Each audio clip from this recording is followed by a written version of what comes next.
ఎక్కడికక్కడ ఒక దగ్గర కాదు, కామారెడ్డి జిల్లాలో రైతులు రోడ్డెక్కారు. నిర్మల్ జిల్లా లక్ష్మణ్ చాందా మండల కేంద్రంలో మరి రైతులు అక్కడ కూడా రోడ్డెక్కినారు. తడిసిన ధాన్యం ఎక్కడికక్కడ తడిసిపోయి ఆగమాగం అయిపోతే అక్కడ కూడా రైతులు రోడ్డెక్కి ధర్నాలు చేస్తూ ఉన్నారు. యాదాద్రి భువనగిరి జిల్లాలో బీబీ నగర్ దగ్గర ధాన్యం బస్తాలతోనే నిరసన కూడా తెలిపినారు. వరంగల్ వెళ్లే రోడ్డు మీద మరి వాహనాల రాకపోకలు స్తంభించిపోయిన పరిస్థితి.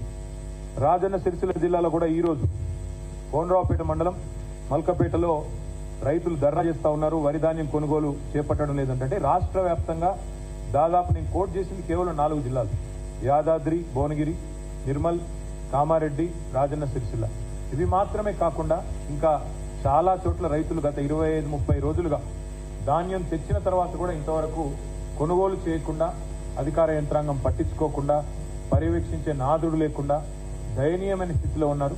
ఇప్పటికైనా ప్రభుత్వం రాజకీయాలు పక్కన పెట్టి మరి వెంటనే రంగంలోకి దిగి ప్రభుత్వం తాను చేయాల్సిన పని ఫుడ్ కార్పొరేషన్ ఆఫ్ ఇండియా ద్వారా కొనుగోలు చేసి వెంటనే తడిసిన ధాన్యాన్ని కొనుగోలు చేయాలి, తరుగు లేకుండా కొనుగోలు చేయాలి, వెంటనే కొనుగోలు ప్రక్రియను వేగవంతం చేయాలని చెప్పి కూడా మా పార్టీ తరఫున డిమాండ్ చేస్తా ఉన్నాం. ఒకవేళ ప్రభుత్వం స్పందించకపోతే తప్పకుండా రైతాంగం తరఫున ప్రశ్నించడమే కాదు, అవసరమైతే రోడ్డు ఎక్కుతాం, అవసరమైతే ఆందోళనకు కూడా పెద్ద ఎత్తున శ్రీకారం చుడతామని చెప్పి కూడా ప్రభుత్వాన్ని నేను హెచ్చరిస్తూ మరి మా పార్టీ తరఫున రైతాంగానికి కూడా విజ్ఞప్తి చేస్తా ఉన్నాం.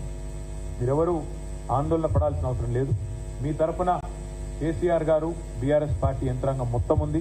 మీరు ఎక్కడికి పిలిచినా వస్తాం, మీరు ఎప్పుడు పిలిచినా వస్తాం.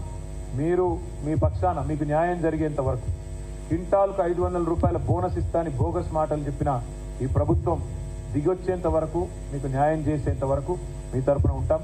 మీకు రుణమాఫీ జరిగేంత వరకు మీతో ఉంటాం. మీకు బోనస్ వచ్చేంత వరకు మీతో ఉంటాం. మీ తడిసిన ధాన్యాన్ని కొనుగోలు ప్రతి గింజ దాకా కొనుగోలు చేసేదాకా కూడా వదిలిపెట్టం. కొనుగోలు కేంద్రాల్లో ఈ ప్రక్రియ వేగవంతం అయ్యేదాకా కూడా వదిలిపెట్టం. ప్రజల తరఫున, రైతుల తరఫున మేము మీ పక్షాన నిలబడి మాట్లాడుతూనే ఉంటామని చెప్పి కూడా విజ్ఞప్తి చేస్తూ, ఎవరు అధైర్యపడవద్దని, ఎవరు కూడా మరి ఆత్మస్థైర్యాన్ని కోల్పోవద్దని చెప్పి కూడా ఈ సందర్భంగా విజ్ఞప్తి చేస్తూ ఉన్నాం. కష్టాల్లో ఉన్నప్పుడే తప్పకుండా ధైర్యంగా ఎదుర్కోవాలి. కాబట్టి తప్పకుండా మీ అందరి పక్షాన బీఆర్ఎస్ పార్టీ ఉన్నది, కేసీఆర్ గారు ఉన్నారన్న మాట కూడా గుర్తు చేస్తా ఉన్నాం. దాంతోపాటు ఇవాళ ఒకవైపు పార్లమెంట్ ఎలక్షన్లు